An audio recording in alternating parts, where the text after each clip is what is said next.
ناظرین، آج کی اس ویڈیو میں ہم آپ کو بتانے جا رہے ہیں کہ ایک قافلہ ڈاکوں سے کیسے بچا، اس لیے ویڈیو کو آخر تک ضرور دیکھیے۔ بسم اللہ الرحمن الرحیم۔ السلام علیکم ورحمۃ اللہ وبرکاتہ۔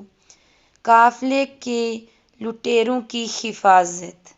حضرت شیخ ابو عمر عثمان اور حضرت ابو محمد عبدالحق حریمی رحمۃ اللہ علیہ سے مروی ہے کہ ہم حضور سیدنا غوث اعظم رحمۃ اللہ علیہ کی خدمت میں حاضر ہوئے تو آپ رحمۃ اللہ علیہ وضو فرما رہے تھے۔ وضو فرمانے کے بعد آپ رحمۃ اللہ علیہ نے 2 رکعت نماز نفل پڑھی اور نماز سے فارغ ہونے کے بعد آپ رحمۃ اللہ علیہ نے اپنے دونوں جوتوں کو ہوا میں زور سے پھینکا اور دونوں جوتے ہماری نظروں کے سامنے سے غائب ہو گئے۔ آپ رحمۃ اللہ علیہ اپنی جگہ پر واپس آ کر تشریف فرما ہو گئے۔ ہم میں سے کسی کو اتنی جرأت نہ ہوئی کہ ہم آپ رحمۃ اللہ علیہ سے کچھ پوچھ سکتے۔ 3 دن گزرنے کے بعد ایک قافلہ آپ رحمۃ اللہ علیہ کی خدمت میں حاضر ہوا اور آپ رحمۃ اللہ علیہ کی خدمت میں کچھ نذرانہ پیش کیا۔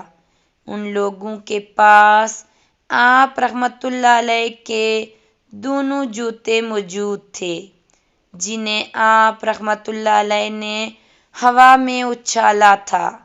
حضرت شیخ ابو عمر عثمان اور حضرت ابو محمد عبدالحق حریمی فرماتے ہیں، ہم نے اس قافلے سے دریافت کیا کہ ان کے پاس یہ جوتے کہاں سے آئے تو انہوں نے بتایا کہ ہم اپنا سامان تجارت لے کر بغداد شریف کی جانب آ رہے تھے کہ راستے میں لٹیروں نے ہمیں گھیر لیا اور ہمارا مال لوٹ لیا۔ لٹیروں نے مال لوٹنے کے علاوہ ہمارے بہت سے افراد کو بھی قتل کر دیا۔ جب وہ لٹیرے مال و اسباب لوٹنے کے بعد تقسیم کر رہے تھے تو ہم بچے ہوئے لوگوں نے بلند آواز حضور سیدنا غوث اعظم رحمۃ اللہ علیہ کو پکارا۔ ابھی ہم یہ کہہ رہے تھے کہ بلند آوازیں آنا شروع ہو گئیں جس سے وہ لٹیرے خوف زدہ ہو گئے۔ ہم نے سمجھا کہ کوئی شخص آ رہا ہے۔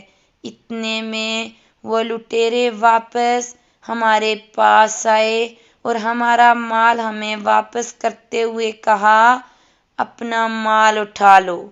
ہم نے دیکھا لٹیروں کے دونوں سردار مردہ حالت میں موجود تھے اور پانی سے تر 2 جوتے ان کے نزدیک موجود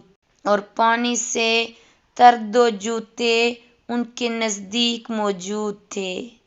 ناظرین، یہ تھے شیخ عبدالقادر جیلانی رحمۃ اللہ علیہ جو کہ غیب سے بھی اپنے بندوں کی مدد کرتے تھے۔ اس طرح کی مزید ویڈیو دیکھنے کے لیے ہمارے چینل کو سبسکرائب کریں، لائک کریں۔ شکریہ۔